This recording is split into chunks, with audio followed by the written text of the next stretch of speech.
کہ پاکستان کی اکانومی سے کچھ اچھی خبریں آ رہی ہیں. کیا واقعی ایسا ہی ہے؟ واقعی خبریں آ رہی ہیں؟ پاکستان کی اکانومی میں کتنا پش آنا شروع ہوا ہے؟ کیا واقعی آ رہا ہے یا نہیں آ رہا ہے؟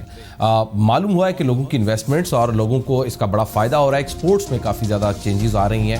واقعی ایسا کچھ ہو رہا ہے یا نہیں ہو رہا ہے؟ تو آنے والے دنوں میں جو کورونا کے حالات بن رہے ہیں، اگر یہ انکریز کر گیا تو سچویشن کیا ہوگی؟ اگر ہم ڈیکریز کرتے گئے تو پھر ہمیں کتنا فائدہ ہو سکتا ہے؟ ساتھ ہی ساتھ ذرا ہم کے الیکٹرک کا ذکر کریں گے. کراچی کے واسیوں کو جو شدید اور بدترین لوڈ شیڈنگ کا سامنا رہتا ہے، اس میں کے الیکٹرک کا کردار کیا ہے؟ اصل کہانی کیا ہے؟ ٹرانسمیشن سسٹم کا معاملہ ہے کہ وہ لوڈ برداشت نہیں کر پاتا ہے، یوزیج بہت زیادہ ہے، یا بجلی جو ہے وہ اتنی ریکوائرڈ ان کو مہیا نہیں ہو پاتی ہے، یا پروڈکشن اتنی نہیں ہے جتنی کہ کراچی کو ریکوائرڈ ہے. اصل کہانی ہے کیا ہے؟ گو کہ کیسی ایک منافع بخش ادارہ چلتا چلا جا رہا ہے. اگر منافع بخش ہے تو بجلی تو مل نہیں رہی ہے اور لوگ دعائیاں بھی دے رہے ہیں مہنگے بلز کی. تو اصل اس کی روٹس کیا ہے؟ تو آئیے اس کے لیے بات کرتے ہیں. ڈاکٹر فاروق سلیم صاحب میرے موجود ہیں، ماہر معاشر اقتصادی امور. ڈاکٹر صاحب بہت بہت شکریہ سر آپ کے وقت کا. ہمیشہ آپ ہمارے لیے وقت نکالتے ہیں، ہماری رہنمائی کرتے ہیں. بڑے مشکور ہیں سر ہم آپ کے. سنا ہے پاکستان کی اکانومی سے اچھی کوئی خبریں آئی ہیں، کیا واقعی ایسا کچھ ہے سر؟ واقعی کوئی پش ملا ہے پاکستان کی اکانومی کو؟ یہ آپ درست کہہ رہے ہیں. 2 یا 4 خبریں بہت اچھی آ رہی ہیں. ایک اسٹاک ایکسچینج کے حوالے سے بڑی اچھی خبر ہے کہ پچھلے کئی دنوں سے وہ چڑھتا چلا جا رہا ہے. اس کا مطلب یہ ہے کہ جو انویسٹرز ہیں شاید ان کو نظر آ رہا ہے کہ ہم کورونا سے نکل رہے ہیں اور کچھ بہتری سامنے آ رہی ہے. ایک کمپنی ہے جو گوشت ایکسپورٹ کرتی ہے، اس کی سبسکرپشن جو ہے وہ اوور سبسکرائب ہوا ہے. کوئی 100 کروڑ سے زیادہ انہوں نے اکٹھا کیا ہے. تو یہ خبریں 2 یا 3 ایسی ہیں جو ہم ان کو پازیٹیو کہہ سکتے ہیں. اگر آپ بڑی پکچر دیکھیں تو ایٹ لیسٹ 3 چیزیں ایسی ہوئی ہیں ہماری معیشت کے اندر جو ہماری تاریخ میں نہیں ہوئی. تاریخی ریکارڈ توڑ دیے ہیں انہوں نے. ایک تو قرضہ جات کے حوالے سے پچھلے 22 سے 23 مہینے میں جتنی تیزی سے ہمارے قرضہ جات بڑھ رہے ہیں یہ شاید ہماری تاریخ میں کبھی اتنی تیزی سے نہیں بڑھے تھے. تو یہاں پہ ایک نیا ریکارڈ ہم قائم کر رہے ہیں.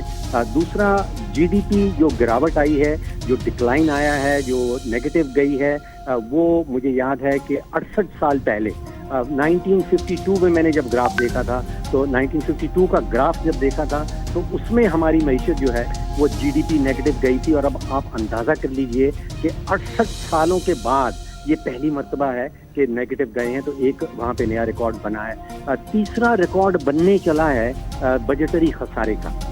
پاکستان کی تاریخ میں میرا تخمینہ یہ ہے کہ سال 4000 ارب روپے کا بجٹری خسارہ ہوگا، یعنی کہ حکومت کی آمدن اور حکومت کے اخراجات کا جو ڈفرنس بنتا ہے. یہ خسارہ پاکستان کی تاریخ کا بلند ترین خسارہ ہوگا. تو اکا دکا اچھی خبریں ضرور ہیں، لیکن اوور آل معیشت جو ہے، جو بگ پکچر جس کو کہتے ہیں، وہ متصاب صحیح ڈائریکشن میں نہیں جا رہا. ڈاکٹر صاحب ذرا یہ جو کراچی میں لوڈ شیڈنگ کا معاملہ ہے، یہ تو ہر سال ہی ہم گرمیوں میں یہی دیکھتے ہیں. اسی طرح دہائیاں دیتے لوگ ہوتے ہیں، اسی طرح پریشانیاں ہیں، اور کئی دہائیوں سے ہم یہ سن رہے ہیں. اس کی اصل کہانی کیا ہے؟ کیا مسئلہ کیا ہے یہاں؟ آپ نے کہانی کا لفظ استعمال کیا. میں کہانی مختصراً آپ کو بتا دوں. کہانی ہے یہ کراچی الیکٹرک سپلائی کی، اور کہانی ہے 2005 میں جب ہم نے اس کو پرائیویٹائز کیا. اور آج دنیا بھر میں اس پرائیویٹائزیشن کو ایز اے کیس اسٹڈی کیا جا رہا ہے کہ کیسے پرائیویٹائزیشن نہیں ہونی چاہیے. یعنی کہ ہم نے اتنی ساری غلطیاں کی ہیں اس پرائیویٹائزیشن میں. پہلی غلطی تو یہ ہوئی کہ ہمیں بتایا یہ جا رہا تھا کہ بہت بڑا بوجھ ہے کراچی الیکٹرک سپلائی کمپنی ہمارے قومی خزانے کے اوپر، اس لیے اس کو پرائیویٹائز کر دینا بہتر ہے. ہم پرائیویٹائزیشن سے پہلے 2005 سے پہلے آپ ریکارڈ نکال کے دیکھ لیجئے، ہم 9 ارب روپے کی سبسڈی دیا کرتے تھے کراچی الیکٹرک سپلائی کمپنی کو. اور 2005 کا پورا ریکارڈ نکال لیں، کسی سال 25 ارب، کسی سال 45 ارب. اس سال کے بجٹ میں ہم نے 25 ارب کی سبسڈی کراچی الیکٹرک کے لیے مختص کی ہے. پچھلے 15 سالوں میں جب سے یہ پرائیویٹائز ہوا ہے کوئی 400 ارب روپے کی سبسڈی ہم اس کمپنی کو دے چکے ہیں. اس کی کہانی جو 2009 کے بعد والی ہے، جب زرداری صاحب نے یہ مان لیا کہ یہ کمپنی جو ہے ابراج کیپٹل، جس کے چیف عارف نقوی صاحب جو ہیں، وہ ان کے اوپر بہت بڑا مقدمہ چل رہا ہے برطانیہ میں. ان کی کمپنی بینکرپٹ ہو چکی ہے. زرداری صاحب کی حکومت کے دوران کے الیکٹرک کے شیئر جو ہیں وہ ابراج کیپٹل کو بیچ دیے گئے تھے. اور اس وقت ہم یہ سوچتے تھے کہ ابراج کیپٹل کا کام تو مال بنانے پہ ہے، ان کا تجربہ کوئی بجلی کی کمپنی چلانے کا تو ہے ہی نہیں، انہوں نے کبھی بجلی کی کمپنی نہیں چلائی. تو اس دن سے آج تک جو اولین ترجیح ہے، جو آبجیکٹو ہے پوری کمپنی کا، وہ رہا ہے مال بنانا. جمعے والے دن کے جو ینگ انجینئرز ہیں ان سے بات کر لیجئے، انہوں نے آپ کے ساتھ پورے کراچی میں جو کاپر کی لائنیں بچھی ہوئی تھیں وہ اٹھا کے بیچ ڈالیں اور اس کی جگہ ایلومینم کی ڈال دی. اور اب اس کا حال یہ ہے، ان سے بات کرتے ہیں. جو آل پاکستان پرائیویٹ اسکول فیڈریشن اس کے چیئرمین ہیں، انہوں نے پہلے بھی بتایا رہنمائی گیا کی ہے کہ کراچی تھی. میری بھی بات ہوئی جو صوبائی وزیر تھے، کچھ ان سے بھی ہم نے سجیشنز لی، کچھ میں نے بھی ان کو سجیشن دی، انہوں نے اپریشیٹ بھی کیا، کچھ اس کو پوائنٹس کو انہوں نے ایڈ بھی کیا اس کا پروگرام میں.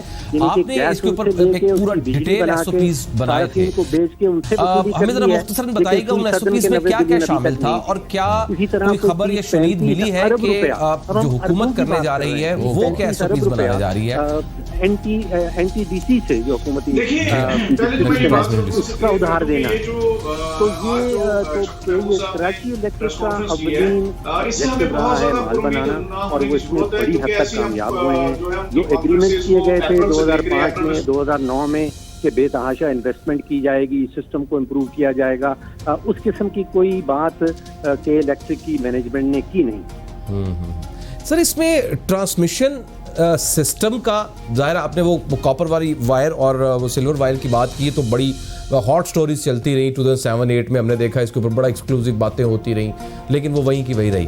اور ایک تو ٹرانسمیشن سسٹم کا کتنا قصور ہے، دوسرا جو سپلائی ہے یا جو ڈیمانڈ ہے اس کا کتنا قصور ہے، وہ پوری نہیں ہو رہی، ٹرانسمیشن سسٹم ویک ہے، یا یہ دونوں ٹھیک ہے؟ اصل کہانی کے ایس سی کی اپنی ہے. دیکھیے کے الیکٹرک والے کہہ رہے ہیں کہ ہمیں تیل بر وقت نہیں پہنچایا، جو کہ شاید وفاقی حکومت کا کام تھا. وفاقی حکومت کہہ رہی ہے کہ یہ سندھ حکومت کے اوپر الزام لگایا جا رہا ہے. تو ایک تو کے الیکٹرک کے ارد یہ سیاست جو ہے وہ چل رہی ہے. صحیح. لیکن ایک نقطہ اور مطلب صاحب جو میں آپ کے سامنے رکھنا چاہتا ہوں، آپ دیکھیے کہ دنیا بھر میں بڑے ایسے شہر ہیں جہاں 200 انچ 300 انچ بارش ہوتی ہے، لیکن کبھی یہ نہیں سنا جاتا کہ بندے کہ وہاں کے شہری الیکٹریکیوٹ ہوئے. کراچی میں اوسطاً بارش صرف 7 انچ اوسطاً بارش ہوتی ہے پورے سال. میں کولمبیا کے شہر آپ کو گنوا سکتا ہوں جہاں 300 انچ بارش ہوتی ہے. جی. ہوائی کے ارد گرد 200 انچ بارش ہوتی ہے. کبھی یہ نہیں سنا جاتا کہ کوئی جان ضائع ہو گئی، الیکٹریکیوٹ ہو گئی. اور ہمارے ہاں کراچی میں پہلی پانی بارش کی بوند گرتی ہے اور پھر درجنوں لوگ جو ہیں وہ الیکٹریکیوٹ ہونا شروع ہو جاتے ہیں. تو یہاں پہ تو جانیں ضائع ہو رہی ہیں. پھر ہمارا قصور آپ نیپرا پہ ڈال دیجئے. ایک گٹھ جوڑ نظر آتا ہے کہ حکومتی ادارے جو ریگولیٹر ہیں جنہوں نے 22 کروڑ پاکستانی عوام کے مفادات کا تحفظ کرنا ہے، وہ گٹھ جوڑ کر لیتے ہیں ان پرائیویٹ کمپنی سے، اور پھر گٹھ جوڑ کے نتیجے میں جو ہے وہ عام آدمی کی جیب خالی ہوتی ہے، اور جو آلریڈی بڑے امیر کمپنیز ہیں، امیر شخصیات ہیں، ان کی جیب گرم ہو جاتی. تو سر کے الیکٹرک کو اس کی پرائیویٹائزیشن ختم کی جا سکتی ہے؟ دیکھیے میں پرائیویٹائزیشن کے حق میں ہوں، پرائیویٹائزیشن ختم کرنے کے حق میں نہیں. کیونکہ حکومت کا کام جو ہے وہ حکومت چلانا ہے، وہ گورننس کرنا ہے. Government is to govern. Government کا کام بزنس میں آنا نہیں ہے. یہ پرائیویٹائزیشن تو ٹھیک، پرائیویٹائزیشن تو ہونی چاہیے، لیکن اس کے بعد پھر ریگولیٹر کا کوئی کام آتا ہے جہاں پہ اس نے آپ کے اور میرے مفادات کو پروٹیکٹ کرنا ہے. اس نے کسی پرائیویٹ کمپنی کے مفادات کو پروٹیکٹ نہیں کرنا. تو وہ گٹھ جوڑ جو ہے اس کو توڑنا ہوگا. پرائیویٹائزیشن تو ہونا ضروری ہے مرتضیٰ صاحب. رائٹ. بہت شکریہ ڈاکٹر صاحب، بہت شکریہ سر. تھینک یو ویری مچ سر، آپ نے ٹائم دیا، ہمیں سمجھایا. تو یہ کہانی بہت کچھ پیچیدہ بھی ہے، کچھ اس میں گٹھ جوڑ کے معاملات بھی ہیں. میں چاہوں گا کہ کسی دن اس کے اوپر ایک ڈیٹیل پروگرام کروں اور اس کے سارے اسٹیک ہولڈرز کی بھی بات کروں، اور جو اس کو رپورٹ کرتے رہے ہیں کئی دہائیوں سے کے ایس سی کو رپورٹ کر رہے ہیں 2005 سے جب سے یہ پرائیویٹائز ہوا، تو اس کے اوپر ذرا ڈیٹیل میں بات کریں. بہرحال ایک بریک لیتے ہیں، اور بریک کے بعد میں آج کی تاریخ کا سب سے اہم موضوع چھیڑنے والا ہوں. گو کہ اس کے اوپر پہلے بھی میں نے بات کی، ڈیٹیل میں بات کی، لیکن آج چونکہ پرائم منسٹر صاحب نے خود کہہ دیا ہوا ہے، خود انہوں نے التجا بھی کی ہے، خود ریکویسٹ کی ہے عوام سے. عید الاضحیٰ آنے والی ہے، قربانی کے جانور خریدنے ہیں، منڈیاں لگنی ہیں، کراچی میں لگ چکی ہیں، مزید لگنے والی ہیں، لگنی ہے نہیں لگنی ہے، ایس او پیز ہیں، فالو ہوں گے نہیں ہوں گے, کیا ہوگا. میں بڑی ڈیٹیل میں آپ کو سمجھاؤں گا کیونکہ یہ ایک لرزہ طاری ہے. عید الاضحیٰ کی آمد ہے اور بہت زیادہ, خدا نہ کرے ایسا ہو, لیکن بہت زیادہ خطرہ ہے کہ اس بار 15 اگست کے بعد کرونا کیسز میں شدت بہت زیادہ آ سکتی ہے. اس کی وجہ یہ ہے کہ جو ایس او پیز بنائے جا رہے ہیں وہ ہوں گے تو ٹھیک, لیکن اس پر عمل درآمد کرنا اس وقت تقریباً ناممکن ہے, اور ایس او پیز پر عمل درآمد کرانا, عوام سے عمل کرانا, یہ مکمل خام خیالی ہے. اور عید الفطر والی غلطی ہم پھر سے دہرانے والے ہیں. ایک بریک کے بعد اس پر ڈیٹیل میں بات کرتے ہیں.